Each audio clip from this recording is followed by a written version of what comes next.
Before we start, I have a quick question for you guys.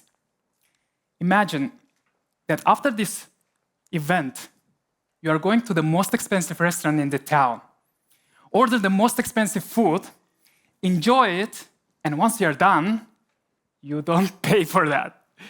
What do you think can happen? Do you think they will make you wash the dishes? Do you think they will make you clean the floors? Or what else? That's exactly what my friend and I did many years ago. We went to the restaurant, we ordered the food, and once we were done, we said, we don't have money. I was shaking, I was nervous, but at the same time, really curious what's going to happen next. The restaurant owner approached. I was expecting that he will be reacting, he will be angry, but instead of that, something magical happened. The restaurant owner, instead of declaiming the money, instead of punishing us, he just said, "Gentlemen, don't worry. The food is on the house. Have a good day." That was really shocking moment for us because we were expecting something different. And that man, that day won our hearts. We went to this restaurant many times. We recommended it to our friends, our family members, and literally anyone who was asking about a good restaurant in the town. That was a great sales strategy, right? I started to use it in sales, and this thing completely changed everything. Only this one thing made me not only top performer, it also helped me in my personal life. And I noticed that there are 3 key principles that every successful top sales performer and every successful entrepreneur uses, and that make them very, very successful. That make them to outperform any competition. And you know what is great about these 3 key principles? That anyone can use them. It doesn't matter who you are. You are a mother, you are a teacher, you are an engineer. Whoever you are, you can use these principles and become successful in your personal and professional life. Want to hear about it? Let's dive in. Principle number 1, delivering the value. I have a question. Have you ever been in a situation in a shopping mall? You went to stand by and there is a person who is making an eye contact with you. Try to sell you a soap or perfume. What are you doing the next time? You change your path because there is a sneaky salesperson there. And you try to avoid. It happened to me many times. I always try to avoid such situations. And I think that's where the salespeople fail. But I claim exactly the opposite. When you try to not to sell, but to help, support, give the value, then everything changes. Because once you want to help someone, once you want to support and give the help, then in that situation, the people, they are naturally want to buy from you. In fact, the majority of the top sales performers, they say, we put the client first and we focus on delivering the value. That's why majority of the successful client-centric companies, they are always outperforming the competition.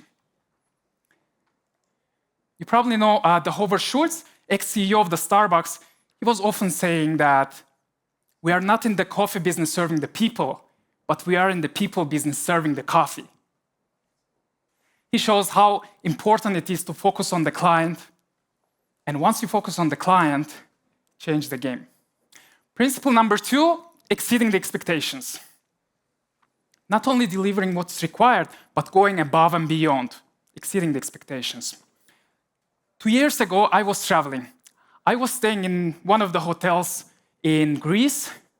It was a normal booking. It was a regular check-in, and it was I was a regular guest. I was not a business traveler. I was not a gold member.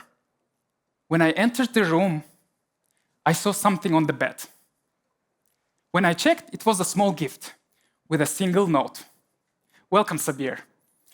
Yeah, it may sound for you very ordinary, but from 3-star hotel, 5-star service is something incredible. And it shows that you can be a 2-star or 3-star hotel, but deliver 5-star service. And that's where everything changes. When you try to exceed, when you try to outperform, when you try to give more, in that case, you build very strong relationships. And 72% of the top sales performers, they always say relationships impact their sales quota, which means sales goal.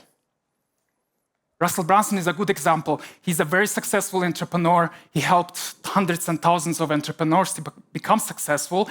And he often says, the more you give, the more you get back. Principle number 3, focusing on the long-term relationships, but not on the short-term gains. Imagine this. You move to a new apartment, you put the keys, you put the boxes, and you are ready to enjoy your new house. You hear the knock on the door. You open the door. There are your neighbors with a small cake in the hand. And they say, welcome to the neighborhood. We are your neighbors. Please take this cake, enjoy, and let us know if you need anything. How would you feel? I would feel like I need to give and do something for my neighbors. And I think it doesn't only apply for neighborship relationships or friendships. It also applies to sales and customer relationships. When you try to focus on the long-term relationships, when you build long-term relationships, that builds a very strong trust. And most of the decision makers, they say, we prefer to work with someone who we know, who we like, and who we trust.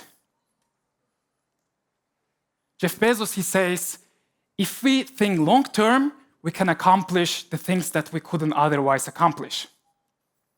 Which highlights that it's really important to focus always on the long-term strategy rather than the short-term.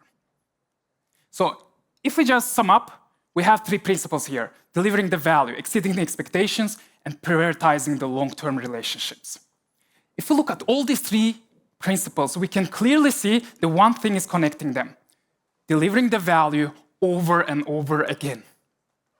These all principles, they are not about selling. They are about relationships.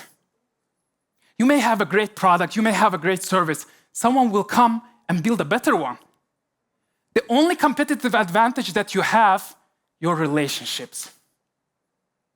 Because it takes time to create it. It takes time to build relationships. And if someone wants to outperform you, it will take a really long time to destroy it. And the best way to invest into relationships through delivering the value over and over again, consistently and generously.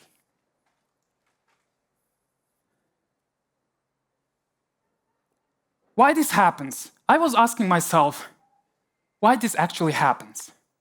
That if you do unconditionally for someone, that person wants to give back to you. These principles, they are like invisible, magical element of all top performers. And this is the greatest thing in their life. Because once you focus on giving, once you focus on delivering the value, it creates reciprocity, which in psychology means natural human desire to return a favor back when someone does a kind for you, someone does something nice for you.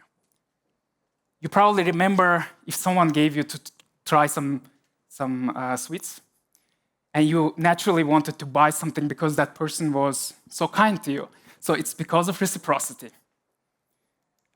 In the body, once someone does a favor for you, you naturally start to get the oxytocin, which is bonding and trust hormone, and also serotonin, which makes you to feel happy and also satisfied. Reciprocity has very ancient roots. In early societies, people, they were sharing everything with everyone because it was very crucial for the survival. They were sharing their hunting, they were sharing their harvest, and that was crucial. That was the most important thing to survive. A couple of years ago, I dared to be different. I said, I will use these old principles. I will use the principle of reciprocity, and I started to give courses for my students who couldn't afford, but they were interested. And the results, they were astonishing, because people started to give me referrals, they started to create testimonials, and also give me their own services, which was really surprising. And the value that I received was much higher than the money they would have paid. In before model, it was also last. In my new version of myself, it was also last, but with a small little change. In before last model, it was listen, ask, sell, and thank.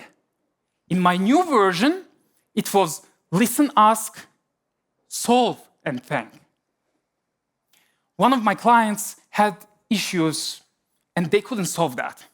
It was not a part of my job, but I was genuinely interested to help them. I provided my support, we could solve the problem.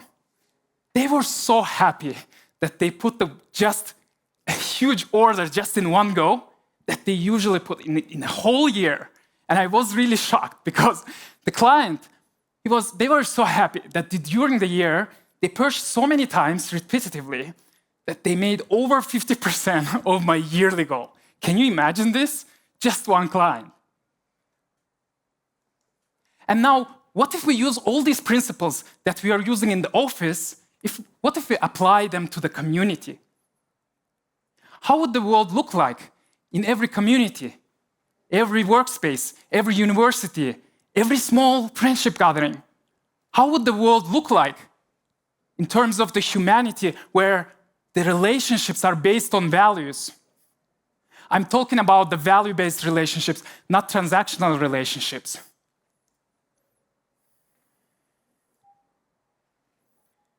Remember this, we are all humans.